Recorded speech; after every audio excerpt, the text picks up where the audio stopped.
All right, the second screencast is about ATP synthesis. The first part of the first screencast was about breaking down this ATP molecule by the addition of water and breaking this bond, which released energy.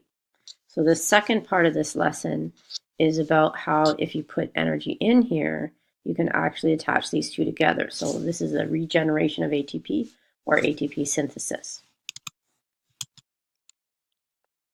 So because there's so much ATP needed in your cell, the cell can't afford to not so-called recharge them by combining ADP with inorganic phosphate. This is something that would require energy.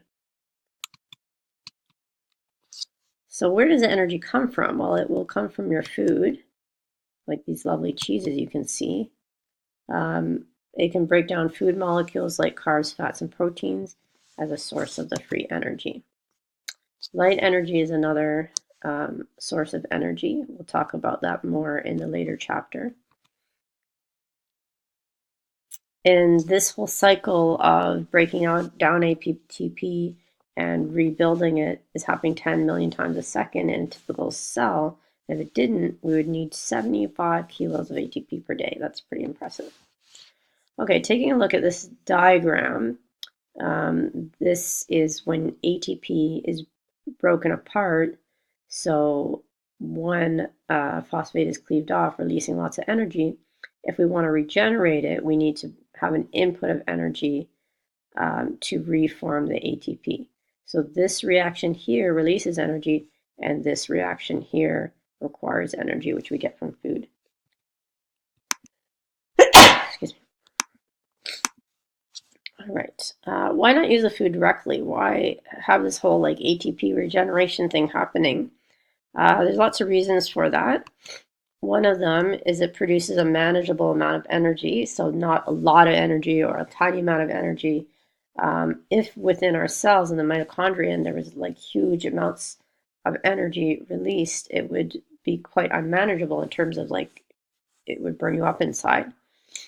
It always releases the same amount, and its availability is very reliable. It's just like, let's say if you wanted a taxi and the taxis were not there, then you wouldn't be able to go anywhere. Or an ATM machine, for example. So if a reaction required a certain food like glucose and there was fructose or fat there, you couldn't proceed. But with ATP, it's always like having American cash. You don't have to worry like, oh, is this person accepting Canadian money? Is it accepting British pounds? Everybody accepts American cash. It can be used immediately, and it's not the only energy carrier. There's also GTP, which is guanine triphosphate. All right, so I'll end this lesson with a short demo. There's a longer version you can watch, but I'm going to show this one. Hopefully it shows properly on your screen.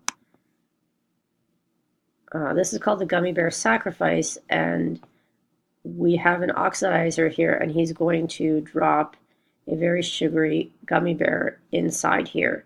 And what I want you to notice is what will happen.